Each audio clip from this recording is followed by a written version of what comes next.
பெண்ணால் தான் இலக்கிய பெண்ணை நிலைநாட்ட முடியும் என்பதற்காக என் அருமை சகோதரி இந்திரா ஜெயச்சந்திரன் அவர்கள் உங்கள் பலத்த கரவொலியோடு மேடைக்கு வருகிறார். வாங்க. உலகெங்கும் இருக்கக்கூடிய கலைஞர் தொலைக்காட்சி நேயர்கள் அனைவருக்கும் தித்திக்கும் தீப ஒளி திருநாள் வாழ்த்துக்களை தெரிவித்துக் கொள்கின்றேன். நடுவர் அவர்களே, 2 அணியும் கிட்டத்தட்ட பேசி முடிச்சிட்டாங்க. எனக்கு என்னன்னா, இந்த தலைப்பு மேலே மிகப்பெரிய புரிதல் இல்லையோ அந்த 3 பேருக்குன்னு ஒரு கவலை இருக்குது. ஏன் அப்படின்னீங்கன்னா, தங்கச்சி பேசும்போது சொன்னாங்க, எங்களையெல்லாம் ஏமாற்ற முடியுமா, உங்களையெல்லாம் ஏமாற்ற முடிஞ்சுன்னா செய்தித்தாளில் ஏன் அப்படி செய்தி வருது? செய்தித்தாளினுடைய முதற் பக்கத்திலே செய்தி இருக்கிறது, அன்னை தெரசாவினுடைய நினைவலைகளை போற்றி இருக்கிறார்கள். அடுத்த பக்கத்திலே இந்தியாவுக்காக தங்கம் வாங்கிய பெண்மணியினுடைய வெற்றி பயணத்தை கதையாக எழுதியிருக்கிறார்கள். அதற்கு அடுத்த பக்கத்திலே 13 வயதிலே இருக்கக்கூடிய பெண் ஏதோ 1 மதிப்பெண்ணோ 2 மதிப்பெண்ணோ குறைந்து போய்விட்டதற்காக தற்கொலை செய்த கண்ணீர் கதை எழுதப்பட்டிருக்கிறது. 4வது பக்கத்திலே 5 வயது பிள்ளை என்று கூட பார்க்காமல் பாலியல் வன்புணர்வு செய்யப்பட்ட கதை அங்கே சித்தரிக்கப்பட்டிருக்கிறது. இதுதானே இன்றைய உங்களுடைய சமுதாயத்தினுடைய நிலைமை. இதை புரட்டி போடுவதற்கு, இதை சரி செய்வதற்கு என்ன செய்யலாம்? வழிகாட்டக்கூடியவர்கள் அந்த கால பெண்களா இந்த கால பெண்களா என்பதுதானே கேள்வி. தம்பி விக்கி தல தீபாவளி வரைக்கும் தானே வந்திருக்கங்க. இவங்கெல்லாம் பல தீபாவளிகளை பார்த்தவங்க. என்ன உருட்டுறீங்க, கம்பி கட்டுற கதையெல்லாம் சொல்றீங்க தம்பி. நீங்க தான் தம்பி ஆக்சுவலா உருட்டுனீங்க. நீங்கள் தான் உருட்டுறீங்க. மாசுனா என்ன தெரியுமா? என்ன மாசு? 17 வயசு பொண்ணு, 18 வயசு பொண்ணு, கல்லூரிக்கு படிக்க அனுப்பிய 21 வயசு பிள்ளை ஏன் செத்து போச்சுன்னு தெரியாம தாய் தகப்பன் கை நடுங்குகிறார்கள். தகப்பன் துடிக்கிறான், சகோதரன் அழுகிறான். இதுதானே இன்றைய இக்கால பெண்களுடைய காலகட்டமாக இருக்கிறது.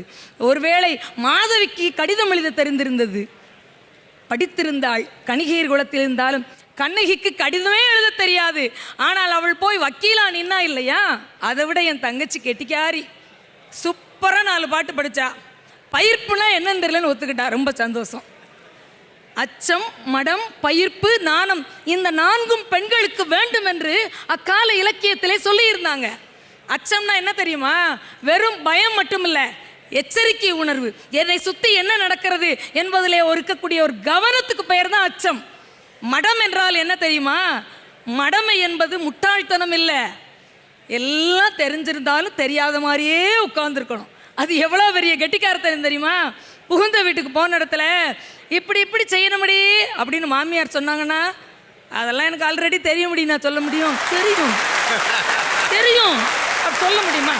அடுத்தது நாணம். நாணம்னா என்ன தெரியுமா? வெக்கம். பெண்ணினுடைய நாணம் அவளுக்கு அழகு. கரப்பாம்பூச்சியை பார்த்தா அருவருப்பாக இருக்கும், பயமாக இருக்கும். எலி வந்து அச்சுச்சோம்பா, பிள்ளகத்தில் தேள் போச்சுன்னா இடது கையில் தட்டி தூக்கிடுவாள்ல, அவதாங்க பெண்ணு, அவள்தான் பெண். அந்த பெண் இக்காலத்திலே எண்ணிக்கை குறைந்திருக்கிறாளே, அக்காலத்திலே இருந்ததே. பயிர்ப்புனா என்ன தெரியுமா? உறவுகளிலே இருக்கக்கூடிய தன்மை. பிள்ளையை தூக்குகிற போது என் பிள்ளைக்கும் எனக்குமான தொடுதல் எப்படி இருக்க வேண்டும்? என் சகோதரனை தொட்டு பேசுகின்ற போது அவனுக்கும் எனக்குமான தொடுதல் உணர்வு எப்படி இருக்க வேண்டும்? என் கணவனை நான் தொடுகிற போது எனக்குள்ளே என்ன உறவு இருக்க வேண்டும்? இன்னைக்கு நீங்க சொல்லி கொடுக்குறீங்களா ஓடி ஓடி குட்டு டச்சு பேடு டச்சுன்னு, அதுக்கு பேர் தாங்க பயிர்ப்பு. அதுக்கு பேர் தான் பயிர்ப்பு. இந்த நாளும் அந்த காலத்து இலக்கிய பெண்களுக்கு இருந்தது, இன்று இல்லையே என்ற வருத்தம் தான் எங்களுக்கு இருக்கிறது. கோப்பெர நட்கிள்ளி என்ற ஒரு மன்னன் இருக்கிறான். அவனுக்கு செவிலித்தாயா ஒருத்தி இருக்கா. அவட்ட ஒருத்தி கேட்குறா, உன் பிள்ளை எங்கே காணும்? ஒரு தாயிடம் உன் மகன் எங்கே என்று கேட்டால் சங்க காலத்திலே இலக்கிய காலத்திலே இருந்த பெண் எப்படி பதில் சொல்வாள் தெரியுமா? புலி தூங்கிய குகை இங்கே இருக்கிறது. சில காலம் நீ தேடி வந்திருக்கிறாயே, அந்த புலி இந்த வயிற்றில் தான் படுத்து கிடந்தது, இப்போது புலி இங்கே இல்லை. கண்டிப்பாக நாட்டுக்காக போராடக்கூடிய போர்க்களத்திலே நிற்கும், அங்கு போய் பாருன்னு சொன்னா பார்த்தீங்களா? காவற்பண்டு என்று சொல்லக்கூடிய இலக்கிய பெண். இந்த மாதிரியான பெண்களால் தான் நாளைய நல்ல பிள்ளைகளை, நல்ல வீரமான ஆண்மக்களை வளர்க்க முடியும். அக்காலத்து பெண்கள் அசைக்க முடியாத நல்ல நம்பிக்கையை தரக்கூடிய, ஒழுக்கத்தை தரக்கூடிய, தமிழர் பண்பாடை தூக்கி பிடிக்கக்கூடிய பெண்களாக இருக்கிறார்கள்.